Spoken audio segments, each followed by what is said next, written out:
அனைவருக்கும் வணக்கம். இன்னைக்கு நம்மளோட இந்த ஆழ்ந்த அலசலுக்கு உங்க எல்லாரையும் நான் ரொம்ப உற்சாகமா வரவேற்கிறேன். வணக்கம். இன்னைக்கு நாம பேச போற விஷயம் எந்த ஒரு பெரிய நியூஸ் பேப்பரோட தலைப்பு செய்தியோ இல்ல உலகத்தையே புரட்டி போட போற ஒரு புது டெக்னாலஜியோ கிடையாது. ம், ஆனா ஒரு சமுதாயத்தையே எப்படி அமைதியா மாத்தலாம் அப்படிங்கிறதுக்கான ஒரு லைவ் எக்ஸாம்பிள். அதாவது ஒரு சின்ன கிராமத்து நூலகத்தோட அழைப்பிதழ்ல பொதிஞ்சிருக்கிற ஒரு மிகப்பெரிய சமூக மாற்றத்தோட கதை. சரியா சொன்னீங்க. இந்த மாதிரி விஷயங்கள் பொதுவா நம்ம கண்களுக்கு ஈஸியா தட்டுப்படாது. ஆமா, புதுக்கோட்டை மாவட்ட நூலக அலுவலரோட அனுமதியோட ஆவூர் ஊர்ப்புற நூலகத்துல நடக்க போற ஒரு விழாவுக்கான இன்விடேஷன் தான் இன்னைக்கு நம்மளோட ஆய்வு களம். அந்த விழா நடக்கிற தேதி 28/02/2026 காலையில சரியா 10 மணிக்கு. கரெக்ட். இத பார்த்த உடனே ஒரு லைப்ரரி இன்விடேஷன்ல அப்படி என்ன பெரிய விஷயம் இருக்க போகுது அப்படின்னு நீங்க நினைக்கலாம். எனக்கும் முதல்ல அப்படிதான் தோணுச்சு. நிறைய பேருக்கு அப்படி தோன்வது ரொம்ப இயல்புதான். ஆனா சரி, இத கொஞ்சம் விரிவாக பாப்போம்னு உள்ள இறங்கின போதான் புரிஞ்சுது, இது வெறும் புத்தகங்களை இரவல் வாங்குற இடம் மட்டும் கிடையாது. மாணவர்களோட எதிர்காலத்தை செதுக்குற ஒரு பட்டறையா அந்த ஆவூர் நூலகம் மாறி இருக்கு. இத ஒரு பரந்த கண்ணோட்டத்தோட இணைத்து பார்த்தா இந்த அழைப்பிதழ் ஊரக கல்வியோட முக்கியத்துவத்தை எவ்வளவு அழகா உணர்த்துதுன்னு நமக்கு புரியும். கண்டிப்பா. சரி, இந்த இன்விடேஷன்ல இருக்கிற நிகழ்ச்சி நிரலுக்கு வரும்போது இப்போ இதுல ரெண்டு வேற வேற நிகழ்ச்சிகளை ஒன்னா சேர்த்திருக்காங்க. ஆமா, இரட்டை நோக்கங்கள் கொண்ட ஒரு விழா அது. அதாவது முதல் விஷயம் 2026-2027 வருஷத்துக்கான NMMS மற்றும் ட்ரஸ்ட் தேர்வுகளுக்கான பயிற்சி வகுப்பை தொடங்கி வைக்கிறாங்க. ம், ரெண்டாவது விஷயம் 2025-2026 வருஷத்துல நூலகத்தை ரொம்ப நல்லா பயன்படுத்தின மாணவ மாணவிகளுக்கு பரிசளிப்பு விழாவும் அதே மேடையில நடக்குது. வெளியே இருந்து பாக்குறப்போ இது ஏதோ நேரத்தை மிச்சப்படுத்துறதுக்காக ரெண்டு ஈவெண்ட்டை ஒன்னா நடத்துற மாதிரி தோணலாம். மேலோட்டமா பாக்குறப்போ அப்படி தோணலாம். ஆனா இதுக்கு பின்னால ரொம்ப ஆழமான ஒரு உளவியல் திட்டம் இருக்கு. உளவியல் திட்டமா? ஆமா, கொஞ்சம் யோசிச்சு பாருங்க. ஒரு பக்கம் கடந்த வருஷம் நூலகத்தை சரியா பயன்படுத்தின சீனியர் மாணவர்களுக்கு மேடையில பரிசு கொடுக்கறாங்க. அதை யார் பார்வையாளர்களா உட்கார்ந்து பார்த்துட்டு இருக்கா? ஓ, இந்த வருஷம் புதுசா பயிற்சி எடுக்க போற ஜூனியர் மாணவர்கள். எக்ஸாக்ட்லி. தனக்கு முன்னாடி இருக்கிறவங்க வெற்றி பெறதையும் அந்த கைத்தட்டல்களையும் நேர்ல பார்க்கும்போது அந்த சின்ன பசங்களுக்குள்ள ஒரு உந்துதல் தானாவே உருவாகும். ஆமா ஆமா. வருங்காலத்துல அவங்களும் அந்த அரசு உதவித்தொகை பெறுவதற்கான தேர்வுகளுக்கு தங்களை தயார்படுத்திக்க இது ஒரு மிகப்பெரிய தூண்டுகோலா அமையும். இது ஏதோ சாதாரண பள்ளி தேர்வுகள் கிடையாது இல்லையா? நிச்சயமா கிடையாது. NMMS அப்படிங்கிறது தேசிய வருவாய் வழி திறனறிவு தேர்வு. இது மத்திய அரசோட திட்டம்.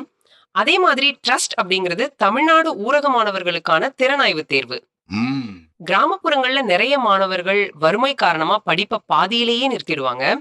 அவங்களுக்கு ஒரு பொருளாதார பலம் கொடுத்து அவங்க மேற்கல்வியை தொடர வைக்கிற மிக முக்கியமான ஸ்காலர்ஷிப் தேர்வுகள் இதெல்லாம். அப்போ ஒரு ஊர்ப்புற நூலகம் இந்த தேர்வுகளுக்கு இலவசமா பயிற்சி கொடுக்குதுன்னா அது சமூகத்தில் எவ்வளவு பெரிய தாக்கத்தை ஏற்படுத்தும்? 100% உண்மை. இது வறுமை ஒழிப்புக்கான ஒரு நேரடி செயல்பாடுனே சொல்லலாம். இங்கேதான் விஷயம் ரொம்ப சுவாரஸ்யமா மாறுது. அந்த விழாவோட சிறப்பு விருந்தினர்கள் பட்டியலை நான் படிச்சப்போ நிஜமாவே ஆச்சரியப்பட்டேன். அந்த கெஸ்ட் லிஸ்ட் ரொம்பவே வித்தியாசமானது. ஆமா, எந்த ஒரு அரசியல் சார்போ இல்ல ஒரு குறிப்பிட்ட துறை சார்ந்த பட்டியலும் கிடையாது அது. நான் அந்த லிஸ்ட் படிக்கிறேன் கேளுங்க.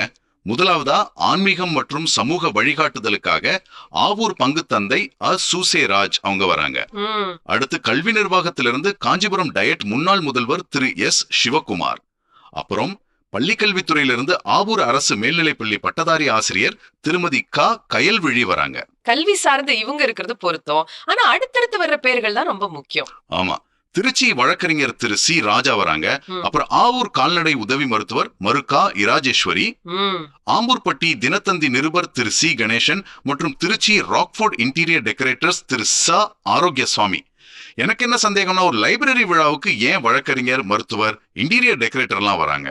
இதுல ஆச்சரியப்பட வைக்கும் விஷயம் என்னன்னா, ஒரு கிராமப்புற மாணவர்களோட முன்னேற்றத்திற்காக சமூகத்தின் அனைத்து தரப்பினரும் எப்படி ஒன்றிணைஞ்சிருக்கிறாங்க அப்படிங்கிறதுதான். ஓ, அவங்களோட பன்முகத்தன்மைக்காக சொல்றீங்களா? ஆமா, ஒரு 8ஆம் வகுப்பு மாணவனுக்கு தெரிஞ்ச உலகம் ரொம்ப சின்னது.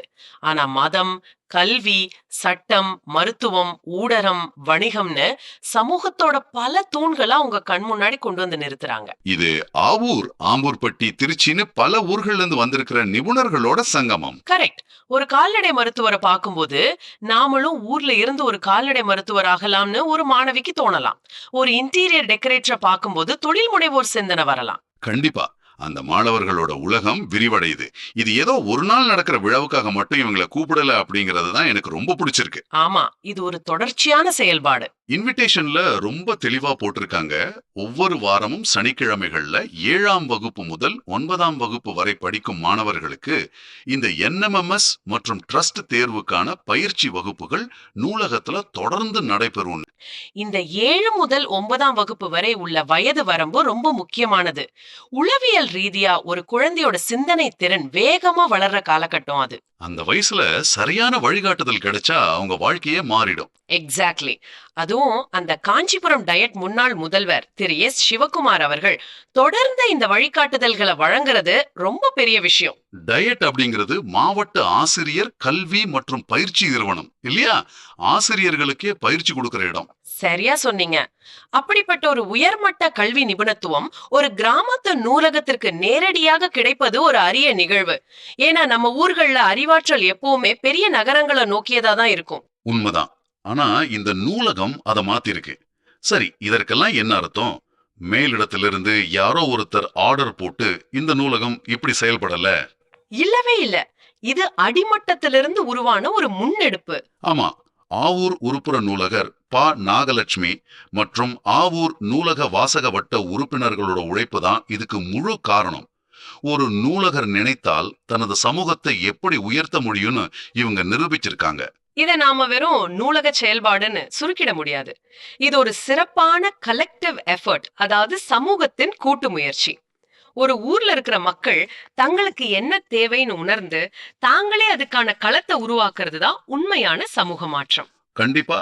இவ்வளவு நேரம் நம்ம பேசினத ஒரு ஒட்டுமொத்த சுருக்கமா பார்த்தோம்னா, ஆவூர் உருப்புற நூலகம் வெறும் புத்தகங்களை அடுக்கி வைக்கும் இடமா மட்டும் இல்ல. இந்த அலசலை கேட்டுட்டு இருக்கிற நீங்க கவனிக்க வேண்டிய முக்கியமான விஷயம் இதுதான். அந்த நூலகம் 7 முதல் 9ஆம் வகுப்பு மாணவர்களின் எதிர்காலத்தை வடிவமைக்கும் ஒரு சமூக கூடமாக மாறியிருக்கு. பல்துறை வல்லுநர்களும் இந்த வாசகர் வட்டத்தோடு இணைந்து ஒரு மாபெரும் கல்வி புரட்சியை அங்க பண்ணிட்டு இருக்காங்க. சரியா தொகுத்து சொன்னீங்க. இது ஒரு முக்கியமான கேள்வியை எழுப்புகிறது. என்ன கேள்வி அது? இந்த ஆழ்ந்த அலசலை கேட்கும் உங்களை நோக்கித்தான் அந்த கேள்வி. நீங்க உங்க ஊரில் உள்ள நூலகத்தை எப்போதாவது கவனித்திருக்கிறீர்களா? நல்ல கேள்வி. நிறைய பேர் அந்த பக்கம் போயிருக்கவே மாட்டோம். ஆமா, ஆவூர் நூலகத்தை போல உங்கள் பகுதி நூலகமும் அடுத்த தலைமுறையை உருவாக்கும் ஒரு அறிவு பட்டறையாக மாற வேண்டுமானால் ஒரு தனி நபராக அந்த ஊர் சமுதாயத்தின் ஒரு அங்கமாக நீங்கள் என்ன முதல் படியை எடுக்க போகிறீர்கள்? அருமையான சிந்தனை. புத்தகங்களை வாசிப்பதோடு நின்று விடாமல் மனிதர்களையும் சமூகத்தையும் வாசிக்க தொடங்குங்கள். அதுதான் இந்த ஆவூர் நூலகம் நமக்கு சொல்லிக் கொடுக்கும் பாடம். மிக சிறப்பான ஒரு இறுதி சிந்தனையோட இந்த விவாதத்தை நம்ம நிறைவு செய்றோம். நீங்க அடுத்த முறை உங்க ஊர் நூலகத்தை கடந்து போகும்போது உள்ள போய் பாருங்க. அங்க ஒரு பெரிய எதிர்காலம் உருவாக்கிட்டு இருக்கலாம். அதை ஆதரிக்க வேண்டிய பொறுப்பு உங்களுக்கும் இருக்கு. மீண்டும் ஒரு சிறந்த அலசலோடு உங்களை சந்திக்கிறோம். நன்றி.